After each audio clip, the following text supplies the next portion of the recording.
ನಮಸ್ಕಾರ ವೀಕ್ಷಕರೇ, ನಾನು ನಿಮ್ಮ ಗಿರಿಧರ್ ಭಟ್. ಕಬ್ಬಿಣದ ಕಡಲೆ ಬಹಳ ಕಠೋರವಾಗಿರ್ತಕ್ಕಂಥ ಶತ್ರು ಅಂತ ತಿಳ್ಕೊಳ್ಳೋಣ ನಾವು. ಅಂಥ ಶತ್ರುನ ಒಂದು ಹೂವಿನಿಂದ ಮಟ್ಟ ಹಾಕ್ಬೋದಾ? ಖಂಡಿತ ಸಾಧ್ಯ ಇದೆ. ಇದನ್ನು ಮಾಡಿರಿ. ಅದಕ್ಕಿಂತ ಮುಂಚೆ ನೋಡಿ, ಈ ಕುತಂತ್ರಿಗಳು ಬಹಳ ಅಂದರೆ ಬಹಳ ನೀವು ಮಾಡೋ ಕೆಲಸ ಸ್ಥಳದಲ್ಲಿರ್ತಾರೆ, ಸ್ವತಃ ದಾಯಾದಿಗಳಲ್ಲಿರ್ತಾರೆ, ಸಂಬಂಧಗಳಲ್ಲಿರ್ತಾರೆ, ಬಂಧುತ್ವದಲ್ಲಿರ್ತಾರೆ, ಸ್ನೇಹಿತರಲ್ಲಿರ್ತಾರೆ. ಕುತಂತ್ರ, ಬರೀ ತಂತ್ರ ತಂತ್ರ ಕುತಂತ್ರ.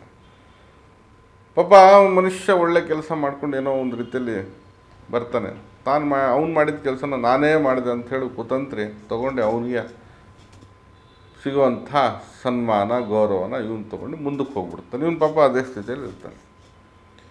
ಕೆಲವೊಬ್ಬರು ಏನಂತಂದರೆ ದಾಯಾದಿಗಳಲ್ಲಿ ಜಾಗ ಜಮೀನಲ್ಲಿ ಕುತಂತ್ರ, ಸ್ನೇಹಿತರಲ್ಲೂ ಒಂದು ರೀತಿಯಲ್ಲಿ, ಎಲ್ಲ ರಂಗದಲ್ಲೂ ನಾವು ನೋಡ್ಬೋದು ಇಂಥ ಒಂದು ಕುತಂತ್ರಿಗಳು.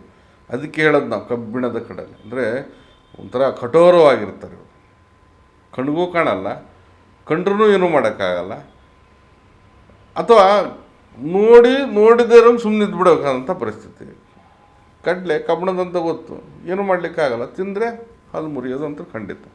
ಹಾಗಾಗಿ ಅನುಭವಿಸ್ತಾ ಪಾಪ ಈ ವ್ಯಕ್ತಿ ನಿತ್ರಾಣ ಆಗುವಂಥ ಪರಿಸ್ಥಿತಿಗೆ ಬಂದುಬಿಡುತ್ತೆ. ಹಾಗಾಗಿ ಈ ಕಣಗಿಲೆ ಹೂವು ಗೊತ್ತಿರುತ್ತೆ ನಿಮಗೆ, ಬಹಳ ಒಂದು ವಿಶೇಷವಾಗಿರ್ತಕ್ಕಂಥ ಪುಷ್ಪ ಹೂವು ಇದು. ಈ ಕಣಗಿಲೆ ಹೂವನ್ನು ತೆಗೆದುಕೊಂಡು ಈ ಪರಿಹಾರವನ್ನು ಮಾಡ್ಬೇಕು ನೀವು. ಮೊದಲು ಮಾಡಬೇಕಾಗಿರ್ತಕ್ಕಂಥದ್ದು, ಒಂದು ಕಟ್ಟಿಗೆಯನ್ನು ತೆಗೆದುಕೊಳ್ಳಿ. ಒಂದು ಚಿಕ್ಕದಾಗಿ ಯಾವುದಾದ್ರೂ ಒಂದು ಕಟ್ಟಿಗೆ ಪೀಸ್ ಇರ್ತದಲ್ಲ, ಸ್ಕ್ವೇರ್ ಆಗಿರ್ತಕ್ಕಂಥದ್ದು ಅಥವಾ ಆಯತ ಚೌಕಾಕಾರದಲ್ಲಿರ್ತಕ್ಕಂಥ ಕಟ್ಟಿಗೆಯ ಪೀಸನ್ನು ತೆಗೆದುಕೊಳ್ಳಿ. ಕಪ್ಪು ಮಸಿಯಲ್ಲಿ ಯಾವುದಾದ್ರೂ ಒಂದು ತೈಲವನ್ನು ಮಿಶ್ರಣ ಮಾಡಿ ಇದ್ದಲನ್ನು ಪುಡಿ ಮಾಡಿ ಕಪ್ಪು ಮಸಿ ಮಾಡ್ಕೋಬೋದು. ಇದರಲ್ಲಿ ಒಂದು ದಾಳಿಂಬೆ ಕಡ್ಡಿಯನ್ನು ಚುಚ್ಚಿ ಅಥವಾ ಉಪಯೋಗಿಸ್ಬಿಟ್ಟು ಈ ಒಂದು ಯಂತ್ರವನ್ನು ಬರೀರಿ. ಅಡ್ಡವಾಗಿ 4 ಕಾಲಮ್, ಉದ್ದವಾಗಿ 4 ಕಾಲಮ್. ಮೊದಲನೇ ಕಾಲಮ್ನಲ್ಲಿ 698, 72, 75, 691. ನಂತರದ ಕಾಲಮ್ನಲ್ಲಿ 74, 692, 697, 73. ತದನಂತರವಾಗಿ 693, 77, 70, 696. ತದನಂತರವಾಗಿ 71, 695, 694, 76. ಇದಿಷ್ಟು ಅಂಕೆಗಳನ್ನು ಅಥವಾ ಸಂಖ್ಯೆಗಳನ್ನು ಕನ್ನಡದಲ್ಲಿ ಬರೀರಿ. ಕನ್ನಡದಲ್ಲಿ ಬರೆದ್ರೆ ಬಹಳ ಶ್ರೇಷ್ಠ.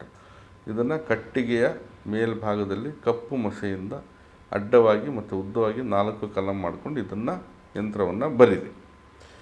ಬರೆದ ನಂತರ 108 ಕಣಗಿಲೆ ಹೂವನ್ನು ಮೊದಲೇ ತಂದು ಇಟ್ಕೊಂಡಿರಿ ನೀವು.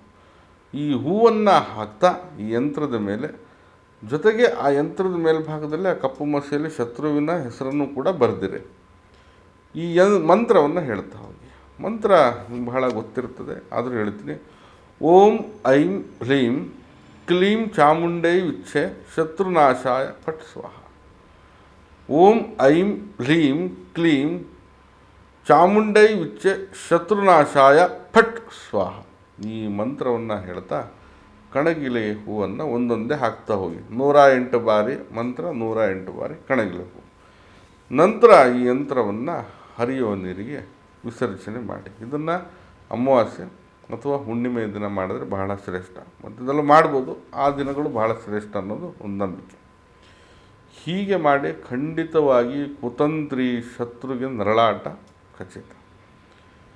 ನೋಡಿ ಏನಾಗುತ್ತೆ ಕುತಂತ್ರಿ ಅಂತ ಏನಕ್ಕೆ ಹೇಳ್ತೀವಿ, ಈಗ ನಾನು ಮೊದಲೇ ಹೇಳ್ದಂಗೆ ಕೆಲಸ ಕಾರ್ಯ ಇರ್ತದೆ, ನೀವು ಮಾಡಿದ್ದನ್ನು ಅವನು ಪಡ್ಕೊಂಡು ಉನ್ನತ ಸ್ಥಾನಕ್ಕೆ ಹೋಗುವಂಥ ಸಾಧ್ಯತೆ ಇದೆ. ನ್ಯಾಯವಾಗಿ ನೋಡಿದ್ರೆ ನಿಮಗೆ ಬರಬೇಕಾಗಿತ್ತು ತಾನೇ. ಅದು ಒಂದು ದಾಯಾದಿಗಳಲ್ಲಿ ಏನೋ ಒಂದು ರೀತಿಯಲ್ಲಿ ಕಲಹ, ಜಾಗ ಜಮೀನು ವಿಚಾರದಲ್ಲಿ. ಒಳ್ಳೆಯದನ್ನು ಅವನು ತೊಗೊಂಡು ಕೆಟ್ಟದ್ದನ್ನು ನಿಮಗೆ ಕೊಡೋದು. ಸಮ ಪ್ರಮಾಣದಲ್ಲಿ ಹಂಚ್ಕೊಂಡಿದ್ರೆ ಬೇರೆ ವಿಚಾರ ಆಗ್ತಿತ್ತು. 50 ಅಡಿ ಜಾಗ ಇತ್ತಂದರೆ 40 ಅಡಿ ತೊಗೊಂಡು 10 ಅಡಿ ಕೊಡೋ ಜನನೂ ಇದ್ದಾರೆ. ಈ ರೀತಿಯಾದಂಥ ವರ್ತನೆ ಸಮವಾಗಿದ್ದರೆ ಸಮ, ಅದು ನ್ಯಾಯವಾಗಿ ಬರಬೇಕಾಗಿರೋದು ಬರಬೇಕು. ಇನ್ನೊಬ್ರದ್ದು ಕೇಳೋದು, ಇನ್ನೊಬ್ರದ್ದು ಕಿತ್ಕೊಳೋದು ನಿಮ್ಮ ತಪ್ಪದು.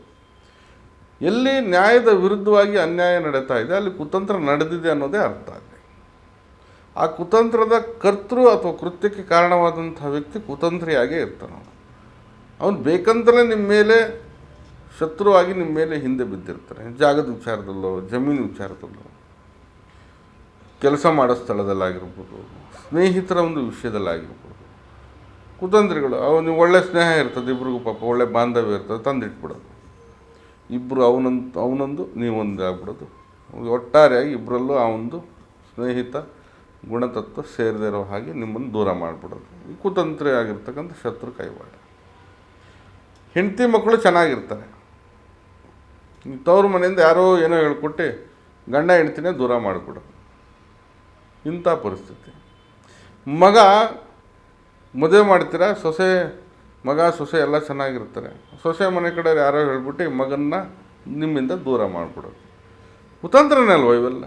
ಬೇಕಂತಲೇ ಏನಾದರೂ ಒಂದು ಸಾಧಿಸಬೇಕು. ಈ ರೀತಿಯಾಗಿ ಶತ್ರುಗಳಾಗಿ ನಿಮ್ಮ ಬೆನ್ನಿಂದ ಬಿದ್ದಿರ್ತಾರೆ. ಇಂಥ ಚಾಣಾಕ್ಷತನದ ವರ್ತನೆ ಅವರಲ್ಲಿರುತ್ತೆ, ನಿಮಗೆ ಗೊತ್ತಾಗೋದಿಲ್ಲ. ಗೊತ್ತಾದರೂ ಏನೂ ಮಾಡಲಿಕ್ಕಾಗಲ್ಲ ಅಂಥ ಪರಿಸ್ಥಿತಿ. ಯಾಕಂದರೆ ನಿಮ್ಮ ಮೇಲಾಧಿಕಾರಿ ಇರ್ತಾನೆ, ನಿಮ್ಮ ಕೆಲಸ ದೋಚ್ಕೊಂಡು ಹೋಗ್ಬಿಡ್ತಾನೆ, ಅವ್ನು ಸನ್ಮಾನ ತೊಗೊಂಡ್ಬಿಡ್ತಾನೆ. ಏನು ಮಾತಾಡೋಕ್ಕಾಗುತ್ತೆ?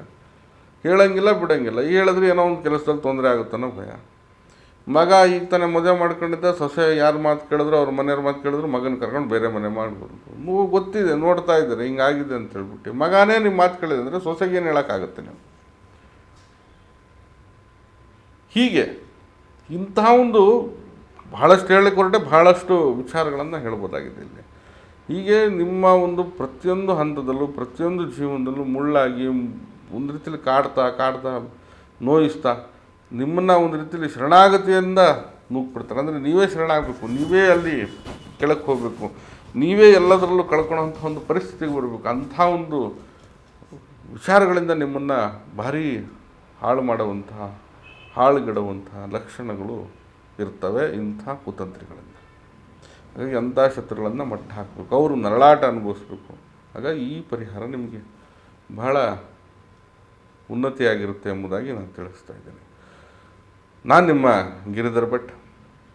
ನಮ್ಮ ಕಚೇರಿ ಅಥವಾ ಮನೆ ಬಂದು ಜ್ಞಾನಭಾರತಿ ಯೂನಿವರ್ಸಿಟಿ ಕ್ವಾರ್ಟರ್ಸ್ ಸರ್ಕಲ್ ಹತ್ತಿರ ಬೆಂಗಳೂರಲ್ಲಿ ಬರೋರು ಮೊದಲೇ ಸಮಯ ನಿಗದಿಪಡಿಸ್ಕೊಂಡು ಬನ್ನಿ. ಬರಲಿಕ್ಕೆ ಸಾಧ್ಯ ಆಗಿಲ್ಲ ಅಂತಂದರೆ ಕೆಳಗಡೆ ಕಾಣ್ತಾ ಇರ್ತಕ್ಕಂತಹ ಮೊಬೈಲ್ ನಂಬರ್ಗೆ ಕರೆ ಮಾಡಿ ಮುಕ್ತವಾಗಿ ಸಮಾಲೋಚನೆ ಕೂಡ ಮಾಡ್ಬೋದು. ಶುಭವಾಗಲಿ.